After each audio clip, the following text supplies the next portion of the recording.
talking about early intervention today. And we want to start off with why early intervention, because let's face it, some of this discussion can be kind of dry. We're talking about process and forms. And so we can't lose the heart of this. We have to remember why we're doing this and who we're doing it for. It's also the law. So there are reasons to do it for it being the right thing to do. And then it's also our law here in Texas. We realize that you will all be having these discussions in your county on a wider scale.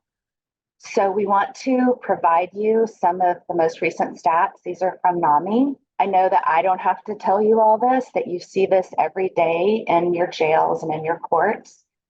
But I think that having such a well-respected and researched resource like this can help when you start those discussions, because although we know that 1 in 5 adults experience mental illness each year, and that more than 3 times the population of Austin, that 3,347,000 adults have a mental health condition.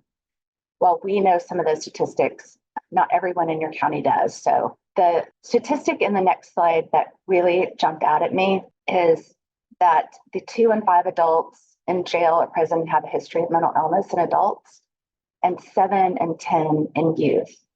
Now that's 40% of people in jail that are adults. And I bet some of you would argue it's actually higher, that it's actually more like what we're seeing in the youth. I don't know why that number is, but I could guess that adults begin to mask more.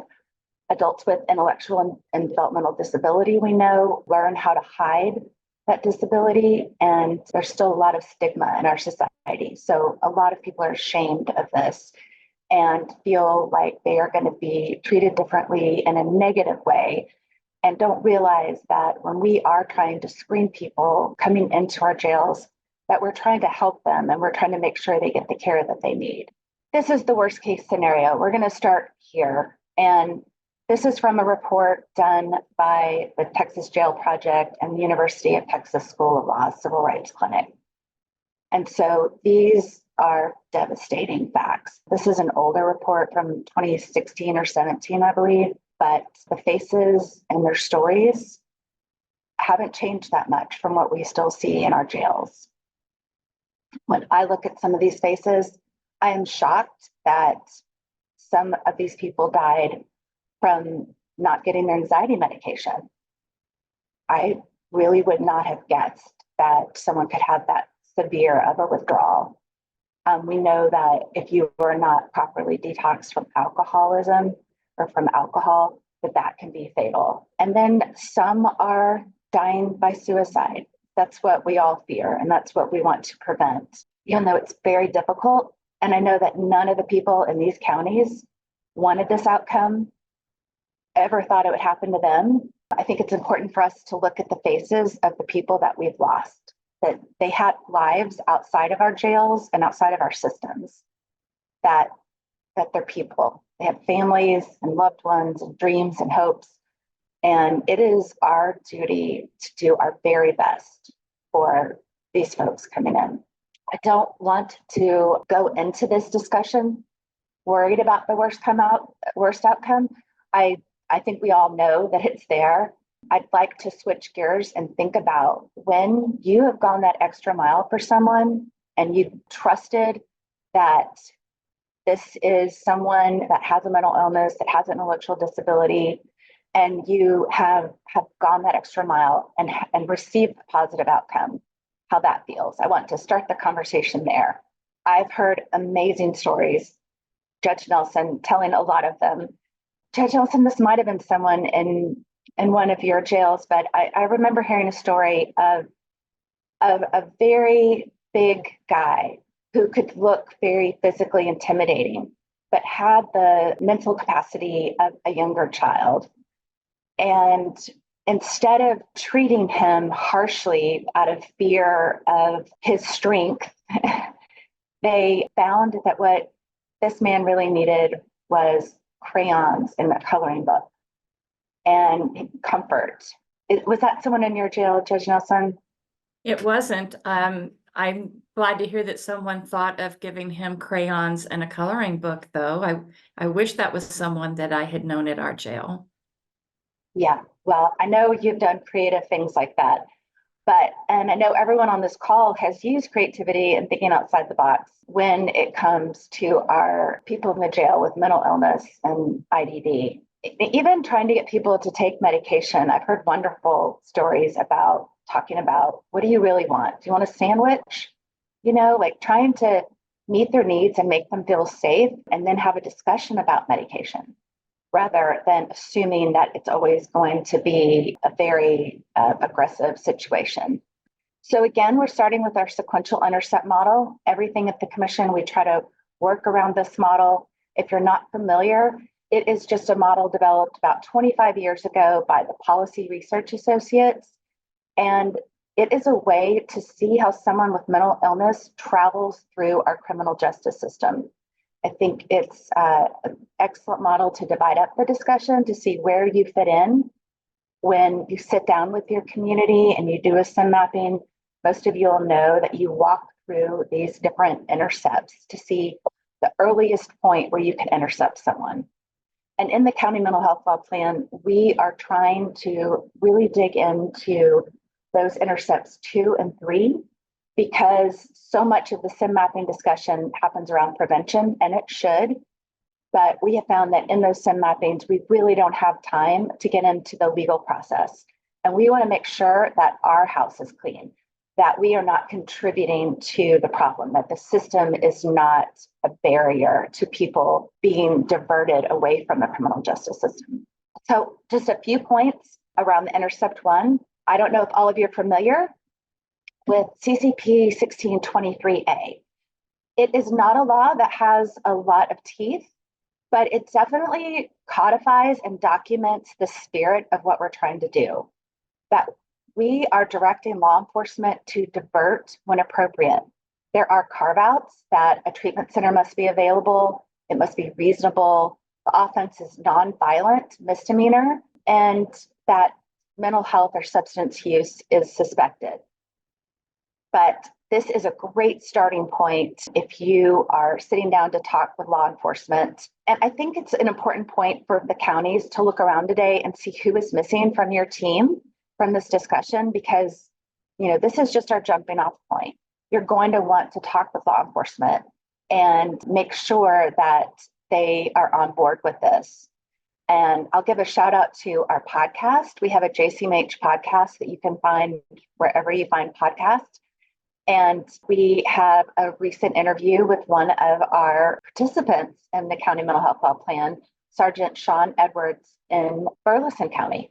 So very exciting that he is interviewed and shares his perspective from law enforcement. Another point to remember is that law enforcement have a lot of discretion. And so we really need to be in partnership with them, that they only have very few offenses where they must arrest. And those are those family violence, trafficking, very egregious offenses. I think it's a tricky point around family violence, because a lot of our people with mental illness may sometimes get upset and think that their parents are the CIA. And it's really unfortunate that a lot of times when the family is calling to get help because they know that their child is, or their uncle or aunt, whomever, is really ill, and they're telling 911, hopefully they're calling 988 now, but people still call 911, and sometimes the interaction can turn very differently on which officers show up. If those are trained officers with experience on de-escalation, or if they show up thinking this is a threat similar to some other type of criminal, and things can turn out very poorly, as we all know. Okay, so we're going to move into Intercept 2. When I first saw the Policy Research Associates sequential intercept model, I thought it was strange that the courts were divided up, but I didn't really know the criminal system yet. This was, 7 or 8 years ago when I first started looking at this. And now I really get it, that magistration is its own world, really. And y'all all know this. And that trial courts oftentimes are very separated from magistrates. And so that is a key theme today to our discussion. And this is where Kane is going to jump in. Thank you, Christy. Before we jump into the 1622 law and procedure, I wanted to circle back to Sandra Bland. I think we've all heard about Sandra Bland. Here's her picture. She was arrested on a Class C offense in 2015, just normally booked in, a bond was set, she couldn't afford her bond, she was left alone in her jail cell, and even though on the intake form it was noted that it might be a suicide risk or a reason to come see her every 15 minutes, that was not done. And so she committed suicide in the jail. From the hearings and reports afterwards, they talk about how that intake form should have prompted jail officials to see her every 15 minutes. And we know this is not the end all be all, but it's an example that the legislators have used. So this example was then used in 2017 to for Texas Senate Bill 1849, which changed 1622. And what it did is it drew attention to the need to take action upon receiving information that someone may have suicide risk or a different mental health status. And then it also brought the attention to our bond system, where people with mental health concerns might need to get out for free or to go to a different place than someone who may have committed the same offense without the mental health issue. This 2017 amendment shortens the periods of time from notification to the magistrate. It makes it easier to get a personal bond for mental illness, things like that. So it changed 1622. When was 1622 the procedure put into place? Does anybody know? Long before Sandra Bland, unfortunately, killed herself in one of our county jails. It just wasn't widely used in order to bring that early identification to the forefront for someone from an LMHA to come in and give that assessment, unfortunately. It was also before people really knew to use 17.032 to give those personal bonds to someone that would qualify. Decades ago. So 1994, it went into place. But the Sandra Bland case and the changes really did draw attention to what we should be doing in jails. And it also made it mandatory to report to OCA, which is part of our data collection. And Judge Nelson, I think you answer this question best, but like, what is it when we say 1622 and early identification? What are we trying to identify, and why is it important that we do it early? We have to keep in mind diversion for those individuals that come into our jail that might be suffering from a mental illness, a behavioral health concern, or a substance use disorder, because we know that they're not going to get any treatment while they're in our jails. So we need to try to divert them out of our jails into treatment. And that's the importance of 1622. It's not just saying, gosh, this person is in our jail, and then so what? It's let's start a dialogue. Let's start a dialogue with our LMHA and get some more information. And then let's make sure that we're sharing that information with the appropriate stakeholders so that this person doesn't slip through the cracks. And I know that you're going to get into who those appropriate stakeholders are in just a minute. Yes, exactly. But we've had discussions in communities where we've been asked, okay, we've identified them. There they are. And so having the conversation of, well, what do we do? Why are we identifying? What does that diversion mean? I think is really helpful for the community of stakeholders to have. We are talking about primarily two statutes today. In the Code of Criminal Procedure, Article 1622, which is that early identification procedure, and then 17032, which is mental health personal bonds. And that is one of the ways in which we can use the 1622 report to change or divert someone with mental illness. And at the end, there's a chart of the 5 different ways trial courts typically use 1622, but this is a primary one. It's to inform these bond decisions. So under this report, or under this interview and report, they're not asking for a full-blown examination. It's actually, if you've seen a 1622 report, sort of underwhelming to look at, but it starts that conversation and it starts that process. And it used to be called an assessment, and now it's more clearly called a report. So it's an interview and a report instead of an interview and an assessment. And so this can be done through telephone, telemedicine, or actually going into the jail. I think it's preferred that you go into the jail and see someone face to face. But we've also been to communities where the LMHAs are unwilling to enter the jails, which I think is a whole nother conversation, but it can be done in a variety of mechanisms. And then they must prepare a written report, and that gets distributed to stakeholders. So the JCMH has made this Article 1622 guide, which we kind of use, well, we do use when we come out to communities to talk through 1622. It really breaks down all the processes. We've put in here procedures and frequently asked questions that we get when we go out to different communities. There are QR codes for like, how do I report this to OCA? So everything from the very basics of why through the reporting to OCA for record and data collection.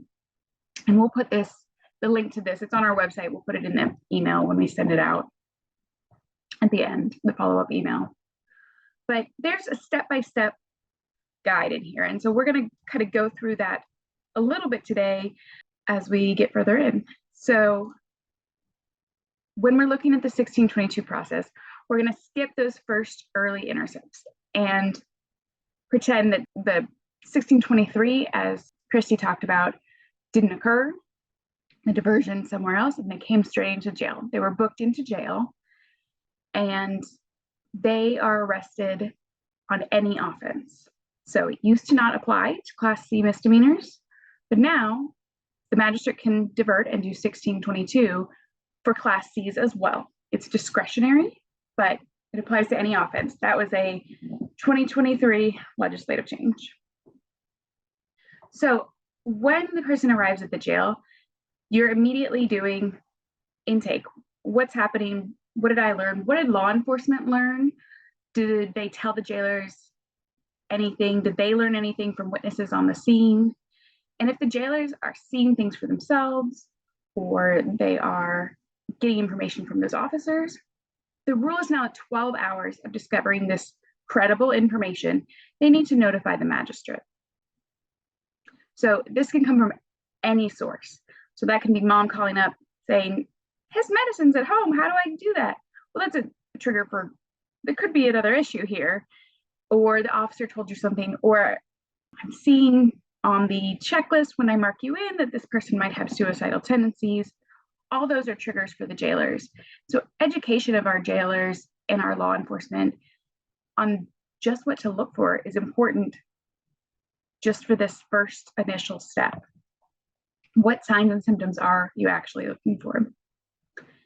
And as I said, the person can be arrested on any offense, and it can trigger this process. Originally, after Sandra Bland, there was some legislative changes where it didn't apply to Class Cs. And that has now been rectified. And it was sort of ironic since Sandra Bland came in on a Class C that it didn't apply for a while. But any offense. And then here are some of those sources or observations that a list where they might come from, where you might get that and say, hey, I need to tell the judge about this. So the jail screening form, which is coming up next, the continuity of care query, which connects to our local mental health authorities and our local intellectual and developmental disability authorities, just with the person's name, and it's a yes or no. Do they have a record of contact with those authorities? And that is just another way to notify the jail that, yeah, there may be something going on. Witnesses, that police probable cause affidavit. The staff of the LMHAs might be in the vicinity and say, oh, I recognize him. family members, things like that. And I think we forget that just those social cues can be credible information that the judge and magistrate should know about. Here's that initial screening form, and not always the clearest to use. And so I'm going to jump to Judge Nelson on this form. Why are we using this? Who gets this? Where is it kept? What's happening? So the purpose is to start putting into the written form some of the information that we're gathering about these defendants that come into our jail. Now, I can tell you from a personal standpoint that if somebody asked me to answer those questions and I had been arrested, say, on a DWI, I might answer some of those questions as a yes, even though I'm not suicidal, but I'm certainly stressed because now I've been arrested and I'm concerned for my family, my job, my standing in my community. So just remember, that's not the tell-all be-all of forms. You need to dig a little bit deeper, read it, see what they might have commented on that. If your jail staff is doing a good job of writing in those comments, that can tell you an awful lot. They may say, I've never gotten drunk and driven before, and it may be on that form, and that starts to lead you as to whether you need to do that 1622 order or not. But sometimes someone who is suicidal will say, I've attempted suicide, and they may tell you how recent or how long ago that may have been. Again, that guides you on whether to go ahead and start thinking through the process of doing a 1622 order. The people that are filling this form out are in your booking department, so they are usually your first contact with these defendants. They're seeing their initial reaction to being jailed. Who gets it? They're going to get it, and in some cases, they're going to share it with the magistrate, so the magistrate can actually read the form, and that's very helpful for our magistrates. And then after that, who keeps it? The jail keeps that. That's a jail record. It's not something that a magistrate should feel compelled to take with them, keep in their records, or to even forward along with the 1622 order. However, if there's a defense attorney that might want to see that at some point, they certainly should be able to request it from the jail and get that so that they'll have an understanding of how that defendant was feeling on that day when they came into the jail. Your LMHA, when they come out to do that assessment, that report, they're going to see that form.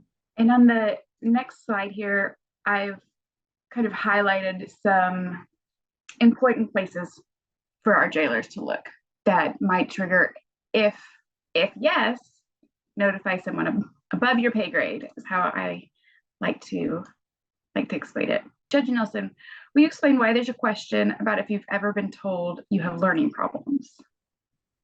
One of the groups of people that are not identified maybe as quickly when they come into our jail are those individuals with intellectual or developmental disabilities. We're starting to see more resources and more attention paid to people with mental health illness or with substance use disorders. But our IDD folks are kind of slipping through the cracks. If you see that they've answered yes to that question, you might start thinking along the lines that they have an IDD issue that we also need to address. Those resources are not as often readily accessible, but I can tell you that those individuals that I've seen at our jail, they're heartbreaking. One that I can recall is a young man that was in his early 20s that came in, and his intellectual capabilities were that of an 8-year-old. And he was in our jail for well over a year. And they would bring him to the booking department on occasion just to get him out of his cell. And he would sit on the bench in the booking department and cry because he didn't know where his mother and father were. We need to get those individuals evaluated by an LMHA and into some sort of treatment. It's not going to be medication, unfortunately, but some sort of help, maybe put into a unit in your jail where they get a little more attention. I liked what Christy said earlier about the crayons and the coloring book. Someone that has the intellect of an 8-year-old, they need that extra help. Regardless of what their crime was, they need that extra help. So that's the importance of looking at that education question. we're not wanting to cause more trauma than is necessary. These are checked. The jailer is like, okay, I need to notify my magistrate. What do I do next? So there is no statutory form for how to notify your magistrate. You just tell them, you can put a sticky note. We have an example of a really good notification to magistrate. Having a record of this is really great for when jail compliance comes in. Are you following this? Well, yes, we have. Look, here's our notification form. We do it timely. It's time-stamped. This does not need to go to your clerk, though. This is, again, a jail record for compliance and kind of following a paper trail, not something that the clerk needs to see. Although, correct me if I'm wrong, Judge Nelson, but the defense attorney could request to see this form. Is that accurate? Well, they could. Do you have an example of that form that you're going to pull up? I don't think you do you? I do not. I do it at the end. Hold on. It's in the flow chart. So we'll point it out again at the end in the flow chart. It's you can go there now. really just a notification. It's going to be. So Jailer fills out magistration notification form on that flow chart. It's just the jail's way of recording that indeed they did notify the magistrate. I don't know that it would be of much help to a defense attorney. It's not any kind of secured document, I wouldn't say, but unless the magistrate just wants it for their records, it's not something the magistrate would have to keep. It's just for the jail to be able to prove to jail standards when they're inspected that they have been giving that notification to the magistrates. Exactly. And that flowchart can be overwhelming, which is why it's at the end, but that's the process we're walking through with the correct or example forms. Once the notification has been given to the magistrate, it's now the magistrate's job to make the reasonable cause determination. So they're going to review these notifications, any documents that are attached, the charges, the criminal history, the continuity of care query, and the meeting with the defendant can be helpful. This usually happens during magistration, talking to the person and seeing what you see as a judge. You can call your LMHA or your LITA or the mental health provider and see it. Do you know this person? Have you seen them before? And then the magistrate decides whether there's reasonable cause to believe that this person has a mental illness or IDD. And so, yes or no answer. If yes, you're going to keep going in this process. If that reasonable cause is found, then the magistrate shall order a qualified mental health professional to interview the individual. There are some exceptions under 1622, which is the 1622 report has been done in the last year on this person. The defendant is no longer in custody, or they've been charged only with a Class C misdemeanor. So when those exceptions happen, then the magistrate gets to decide, do I still want to? Because it's discretionary now instead of mandatory. Do I still want the mental health professional to track down this person and interview them? Or even though it's only a Class C, go forward and interview them? Completely allowed by law, but no longer mandatory. And so, the next slide gives more information on, okay, a 1622 on these exceptions. So it breaks it down when it becomes discretionary or mandatory. And then if the judge decides, okay, we do need to order a 1622, here's an example of what that looks like. And this is, I believe, Judge Nelson's form. So if you would like to walk through the 3 different parts. Let me just step back to the Class C issue. Yes. The Class C was not excluded prior to the Sandra Bland Act. And somewhere in that legislative process of reviewing and changing up 1622 a little bit, it got removed. And I have to tell you that the first time I saw that, it really alarmed me. And why? It's because, and I can't speak for anyone else's county or county jail, but in my rural county jail, when there are no resources, there's nowhere to take a defendant who is in crisis. Oftentimes they were brought to the jail because it was, unfortunately, the safest place for them. And they would charge them with disorderly conduct or something like that in order to hold them in the jail.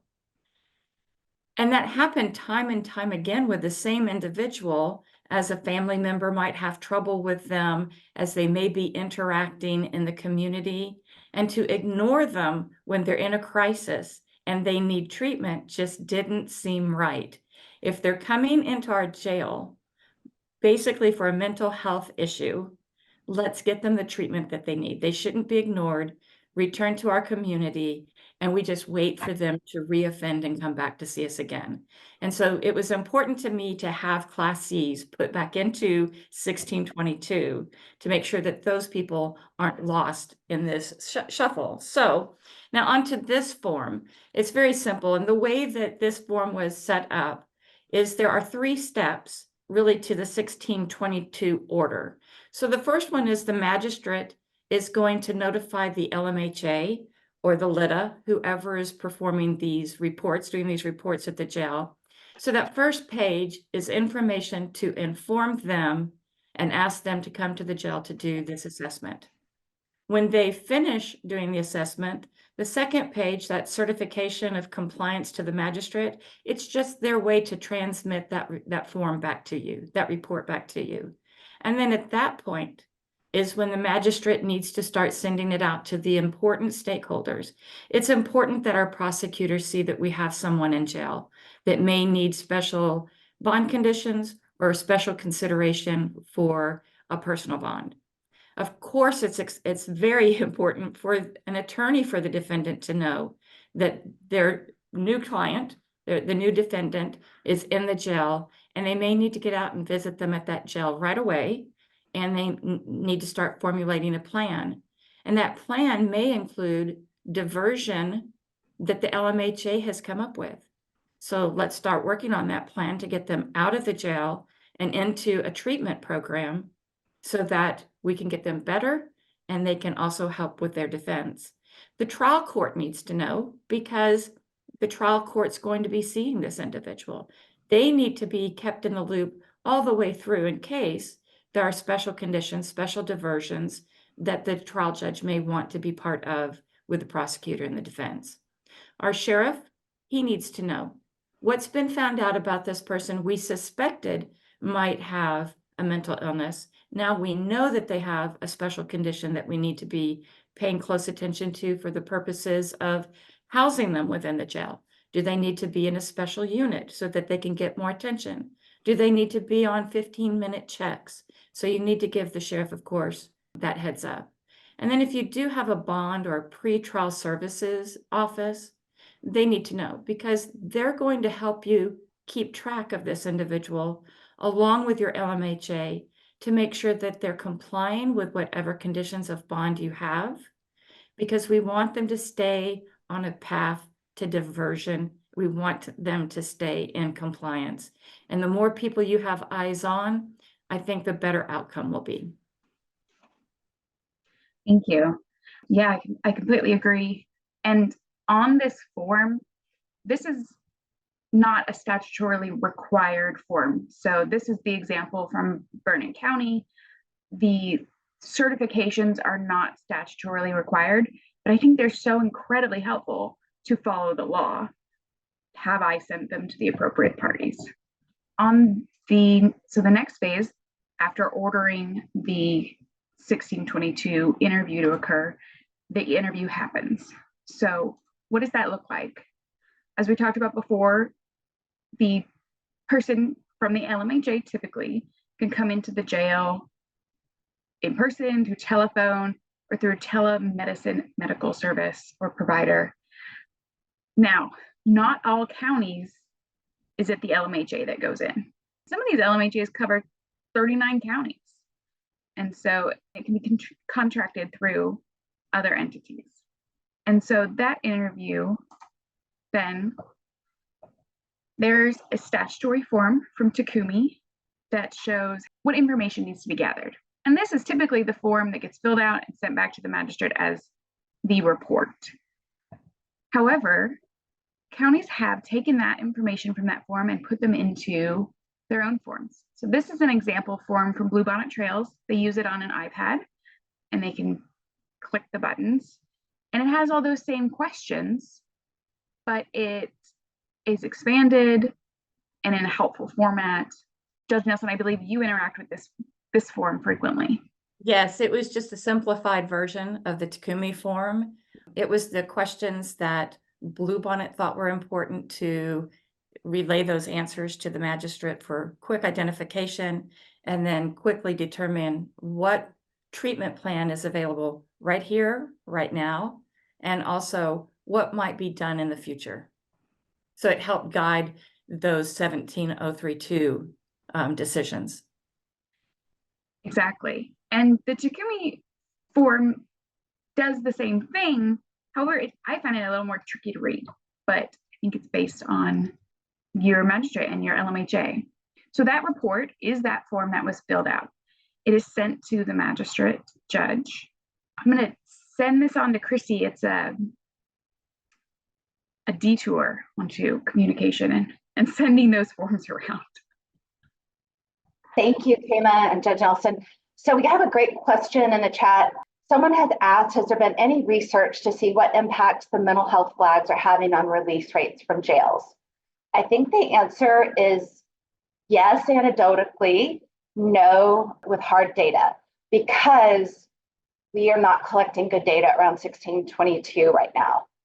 If anyone in any of the participating counties has any good data and would like to share that with the group, that would be amazing. But what I know is that even though the law has been around since 1993, it was not well communicated. It was one of those unfunded mandates, right, that was not popular among the communities and really hasn't been carried out very well. So one, don't feel bad if your county is not doing 1622 reports right now. You would be surprised that some of the most metropolitan, well-funded counties in the state have just started doing this or are just in the process of starting to do this. So you're not alone, and we are there to help. This is one of the processes that we think will trigger better results. But until we're all doing it and sending those reports in and communicating about it, then we're not going to have great data about it. Okay, and so then there's a concern that a mental health flag may be leading to more restrictive bonds and not less restrictive. Judge Nelson, what would you say to that? I know that there has been a concern that if you're sitting out that 1622 order, that's a heads up to you that maybe this individual is more of a compliance issue than others who get personal bonds.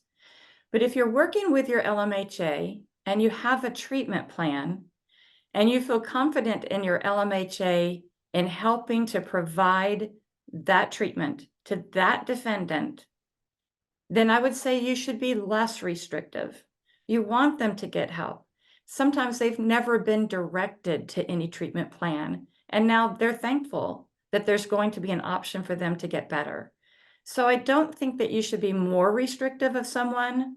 I think that if you have a great plan in place, you get less restrictive, and give them that opportunity. Now also for reporting, that's one of the reasons it's important for our clerks to report those 1622 orders is because we do need to start collecting data.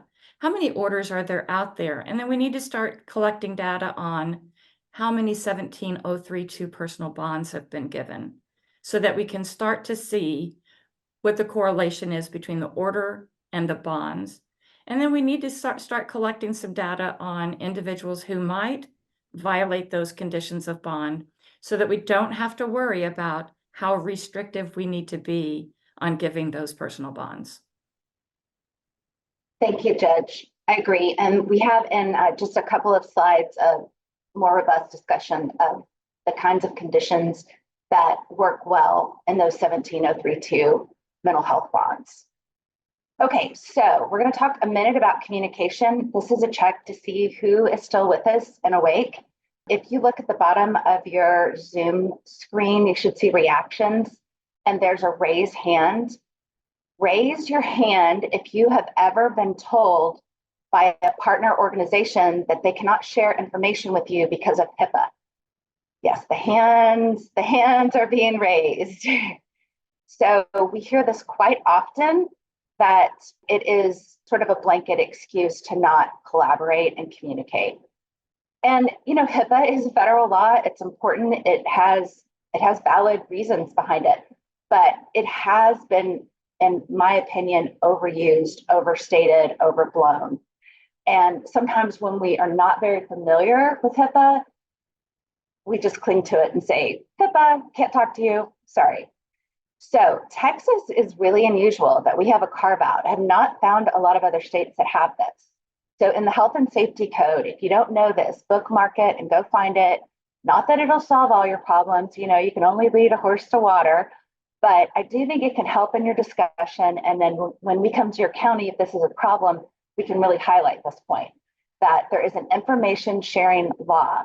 And the key words are if it's in the purpose of the continuity of care for special needs offenders.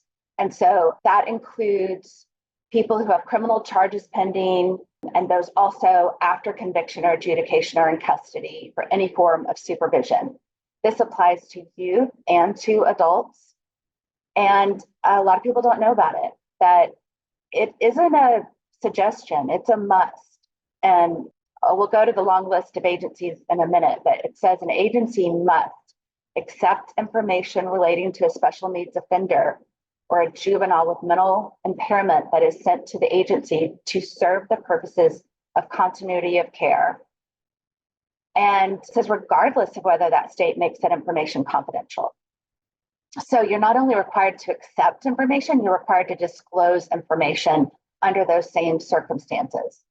So about the only challenge I've heard to this is if you are doing some sort of early diversion program where there are no charges, that there could be a legal challenge that is not someone who fits into the statute because there are no charges. But really, if you think everyone else on your dockets that we're talking about really would fit into this. And so it's a great basis to start off a community collaboration to sit down and say, this is how we're going to run things. This is interesting because it defines an agency, and that includes people you contract with. So you see the long list of people on here. Prosecutors are not on this list because of their unique position in the system. So a lot of times we have prosecutors in the collaborations go ahead and sign some sort of waiver, but they are not required to disclose or to accept the information under this law. But pretty much everyone else is. If you look at this and see, you have all the players that you can think of: the attorneys, the judges, jails, personal bond, pretrial, probation, and all of these agencies. And if you would like to read a write-up of this is from 2018. This is an advisory broadcast by Health and Human Services that really goes into detail and explains in a very official way what their interpretation of this law is. And I think that could be really useful for everyone. All right, so the really important thing that we've gotten to is, what does the magistrate do when they get the report? And I have to be honest, I've met magistrates, even in big cities, who have said, oh, I filled out the report and then it goes nowhere. And so that's not serving the purpose. That's not really helping anyone. Maybe it helps with bonding at the beginning, but we want continuity. We want everyone, every player in this system to know that this is a different type of offender. And maybe, they haven't even really had the criminal mindset to commit the crime. There are so many steps to this once you realize that someone is ill. So, Judge, I'll kick this to you before we go through the steps. What do you do with the report? So of course I would review that report right away, and it helped me to determine what I was going to do as far as setting bond. Was I going to choose that they needed to post a surety bond, or was I going to choose a personal bond under 17.032? Also, it helped me guide my decisions for conditions of bond. And one of my conditions of bond was that they needed to participate in the treatment plan that was provided by, in my case, Bluebonnet Trails Community Services. And it is a condition of bond. If they did not participate in the treatment plan, Bluebonnet would let me know. Did I want to revoke somebody's bond because they didn't participate? No, but I might reach out to the defendant themselves, their family member, or most often to the defense attorney and say, this is a heads up. I don't want to revoke their bond. Could you maybe talk to your client and see what the holdup is? Did they have trouble accessing the telephone number that I gave them to set up that appointment? Were they unable to make an appointment? Do they have a transportation problem? Just to find out what the holdup is for them to be in non-compliance. So I had several different conditions of bond for people with Bluebonnet Trails and with other agencies. And so that's what I use the report for primarily, is setting bond and bond conditions. Always focused on diversion and treatment. So this is just documenting really what Judge Nelson just walked us through. You know, one thing when you are trying to be a champion of your system as a magistrate is to look at to see if your reports are timely. Right now, this timeliness is not being recorded or reported, but you could look at that and see, are you getting these in 96 hours or 30 days if they're out of custody? This slide lays out what you will see in this report: a description of the procedures used in the interview and what their observations were, whether the defendant has a mental illness or intellectual disability, whether the defendant might be incompetent, and any appropriate or recommended treatment service, which again is key to developing really effective bond conditions. And here it is. This is the report. And I feel like we've covered a lot of this already. Judge, do you have anything to add? Again, who needs to keep that report? Now, that report is part of the magistrate's file. In Burnett County, these reports, along with the 1622 order, are kept in our documents tab in the jailing, but they're restricted. You wouldn't want just everybody to be able to log in and look at the documents that are held in that tab.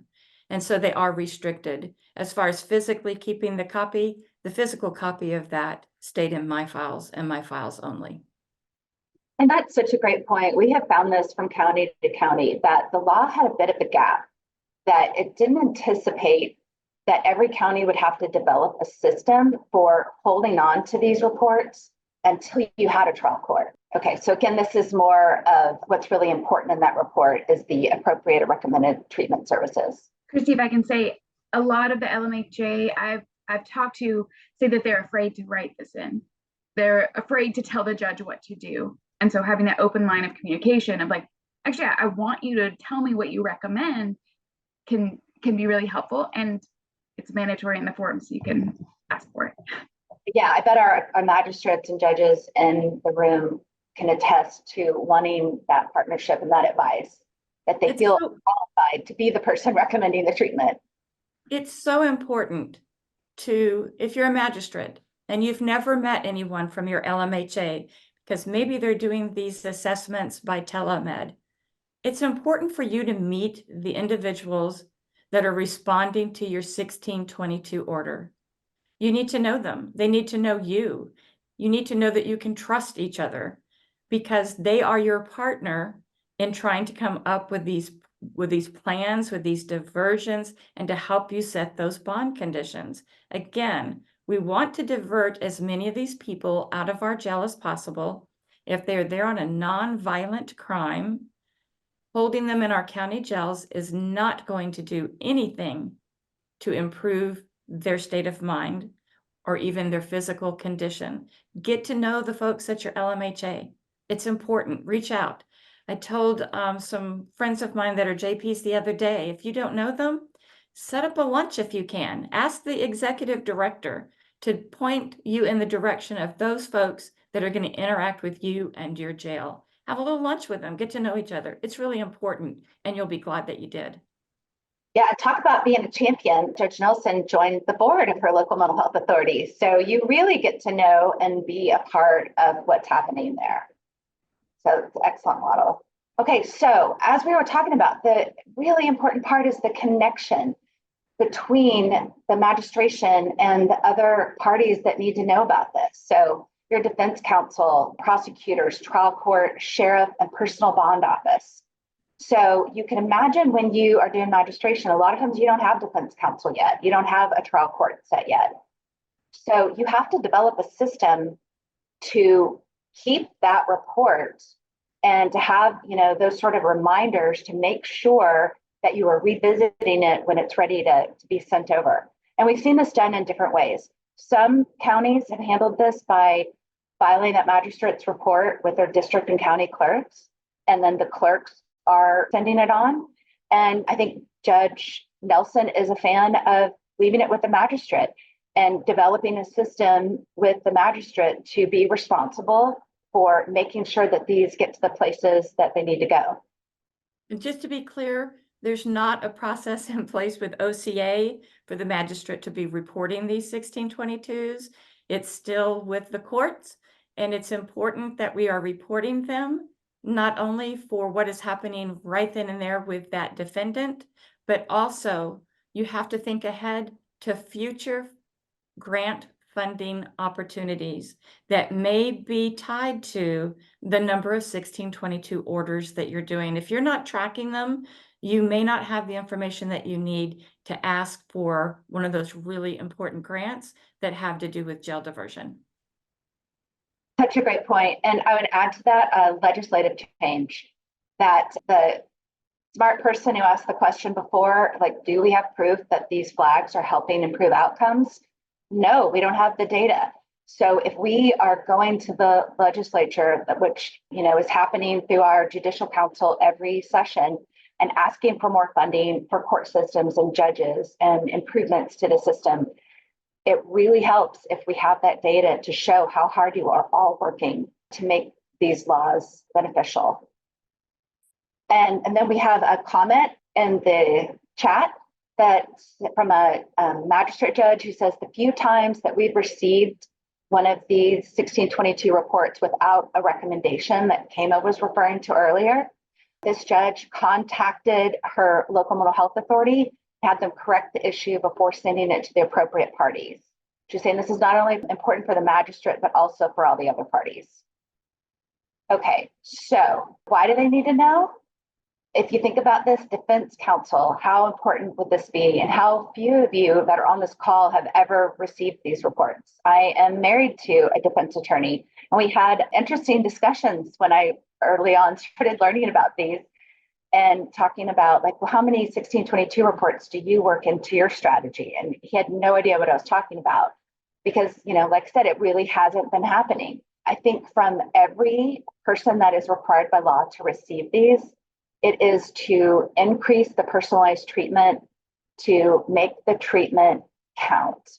Instead of ordering anger management for someone who really doesn't have an anger problem, let's make sure we are being very specific in meeting their needs. Okay, so who else needs the report? So Kama, you are more the expert on this. This is not by law, right? That the county or district clerk's office needs it? That's all right. Mostly true. So it's not specified in 1622 that you need to send it to these parties. However, it is in law that OCA can require you to report things. And there's a disconnect of like, well, how did they get that information? Got it. All right. So reporting the county district clerk's office. And then there is also, I think, a separate law that says this should be included in the pen pack that goes to TVCJ if they are going on the prison system. What does the trial court do with the report? Now we have some trial court judges on here. There are lots of options. You can continue with your criminal proceedings. You can go to competency proceedings. It's a great start to put someone into a specialty court, especially if you have a mental health court or if a veterans court is more appropriate, or a drug treatment court. One thing I think that is not talked about a lot is that this can be considered during the punishment phase of a trial. And then we also have a dismiss and transfer procedure. So I'll come back to the dismiss transfer. This is a chart to visually look at this part of the 1622 statute that tells you all of the things that you can do with the report as a trial court.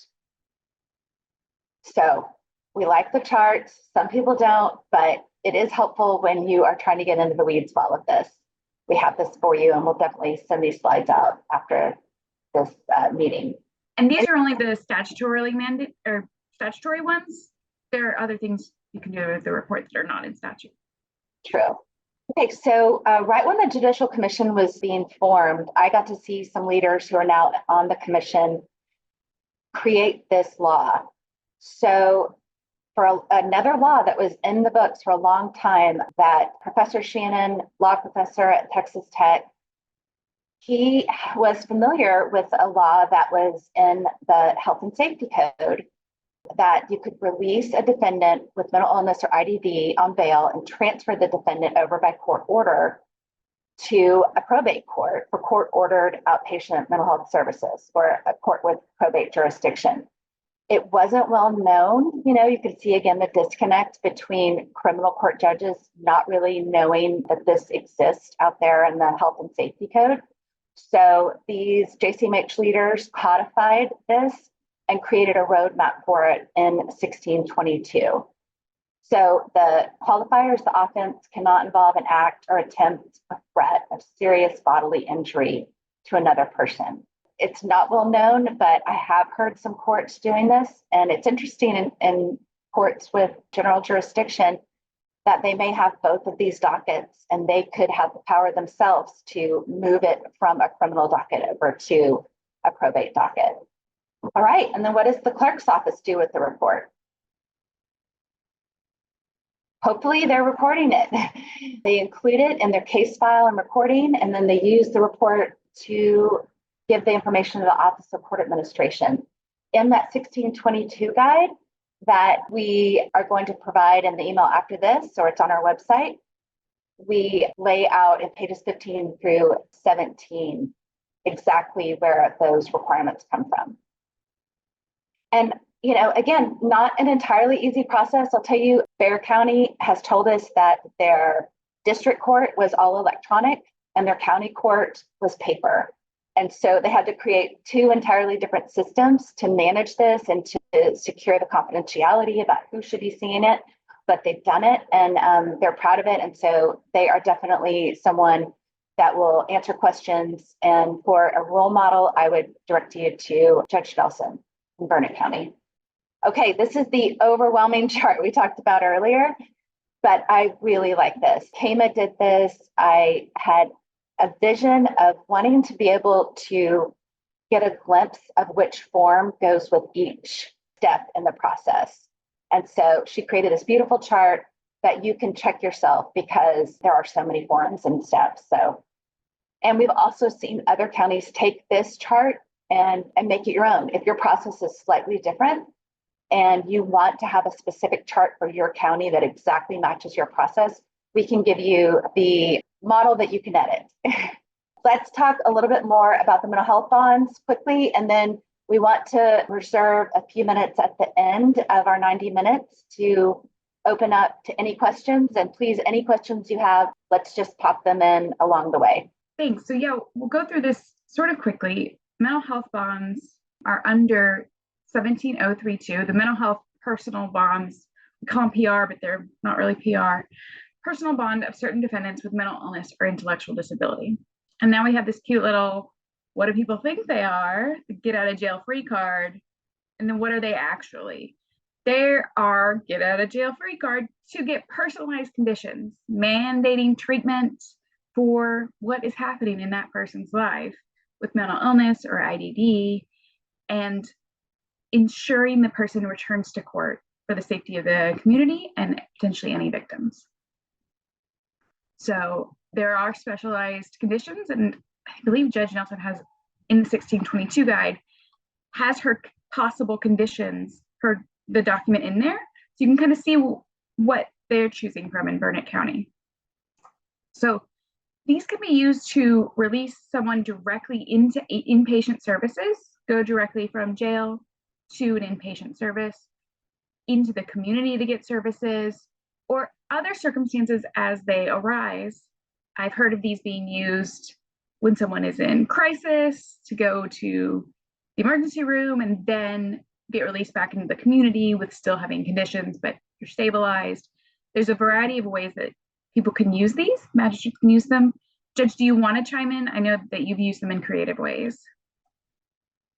I can't take the credit for being creative. It's going to be my LMHA, but I can tell you that depending on the severity of their crisis, they may be redirected to an emergency observation unit or a psychiatric facility, or sometimes they'll go to one of the respite facilities that we have in the area because maybe they just need to get back on their meds. They need to be stabilized, or they've had a situation in their life that they need a little bit of help with.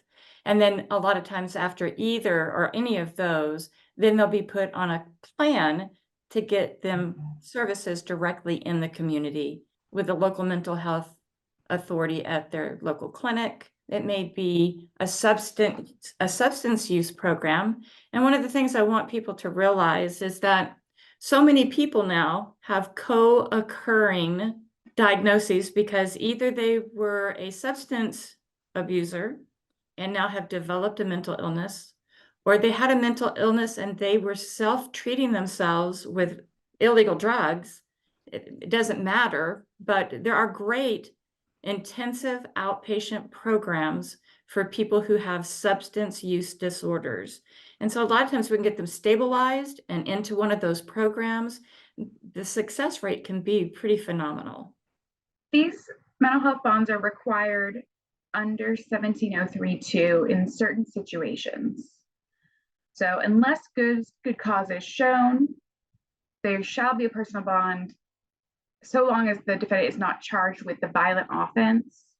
The 1622 report shows that there's mental illness or IDD, and there are some recommended mental health treatment services available, and the community can still be safe.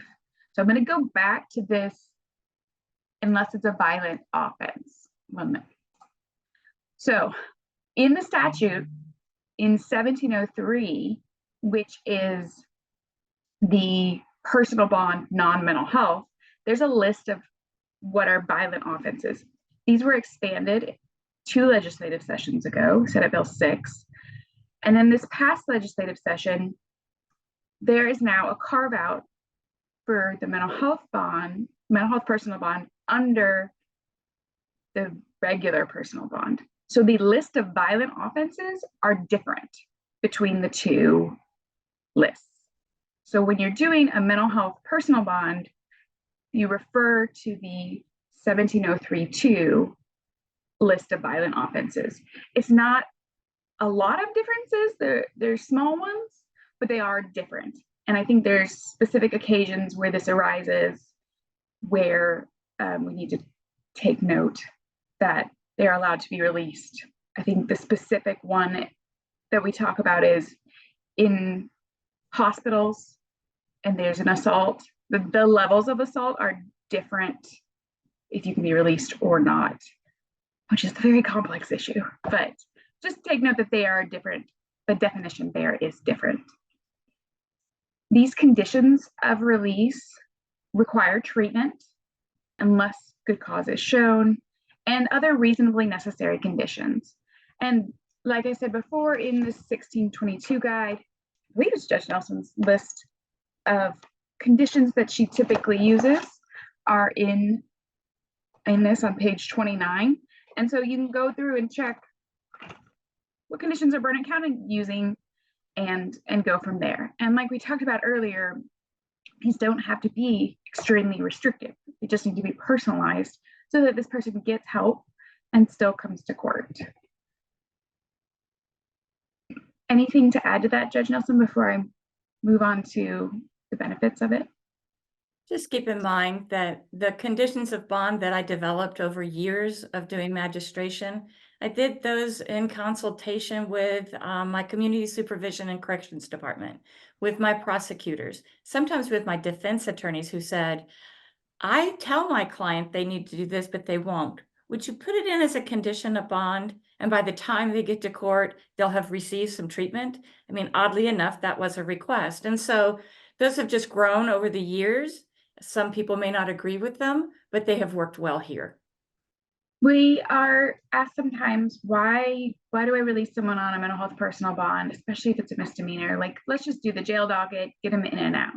But really, I think that sets up the community and the defendant for coming back frequently and just racking up those convictions, and no one going to the root of the problem to actually fix the problem and stop recidivism, rather than just like, okay, well, you served your 2 days, let's move on. So preventing those future arrests, saving money, getting to the root of the problem, and getting some treatment or services, and then actually making the community a better place for everyone to live in. And who can start this process? So you as a judge can choose to do a mental health personal bond. The defense attorney or the prosecutor can bring it up as well. Judge, do you want to talk about when you make that decision to do the personal bond versus not? You know, we're a small rural county, and I know my prosecutors, they know me. And now I believe that our full-time magistrate is on this as well. They know her, she knows them.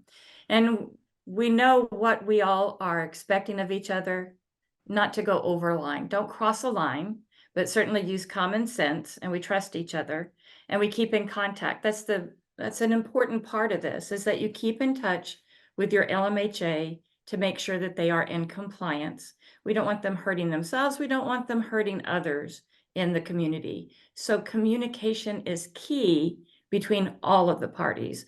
We also quite often are speaking with defense attorneys. And I know some of you think, that's a little odd that a defense attorney would want to talk to a judge or even a prosecutor. But we've just worked out a great system of trust in the county in order to get these individuals treatment when they need it. So again, communication is key. Having been in that community and worked as a defense attorney, it's amazing how much we can accomplish putting the judge and the defense attorney and the prosecutor in the same room to collaborate and come up with a plan for people who really need our help. All right, well, we have just a few minutes left. Does anyone have any questions? You have an opportunity here. How do we document when you do get the people in the room and you're trying to make a plan, but the thing does not exist? So, because that's the data we also need when we go to the legislature to say we need to be funding these things because we would divert, we can't divert. That's a great point. The county mental health law plan process to document what resources you need and be able to communicate that in a neat package, I think is wonderful. Yes, hi, I'm a mental health attorney out of El Paso, Texas, with the public defender office. And not really a question, but something that I thought was, interesting and adjacent to the 1622. It wasn't really brought up, but a lot of times the clients can't get out because of the charge. They don't qualify for 17032. But if they have like IDD and it shows in that 1622, or after speaking to the client, sometimes we mentioned that they were more vulnerable.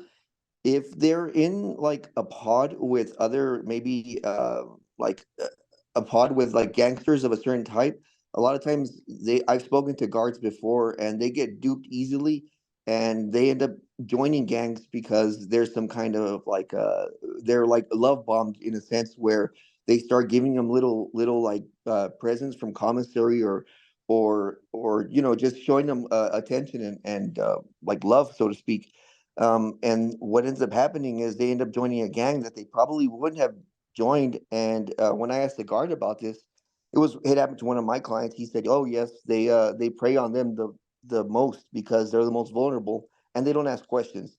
If they say, 'Hey, go beat up that guy. He did something wrong to us,' they go and do it." So when I see the IDD thing, I'm very aware, and like I'll also raise it to the jail if I know he's not getting out, and say he might be a little bit more, sensitive.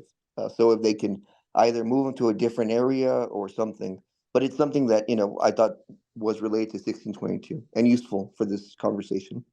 That's a great point, is let's keep improving our jails. And the communication with the jails and how people are treated, and just being more aware that a lot of times people with IDD are the most susceptible to being tricked into committing more offenses and things that they would have never done before. Okay, well, we are up at the end of our 90 minutes, and I appreciate all of you so very much. Thank you all and have a wonderful weekend.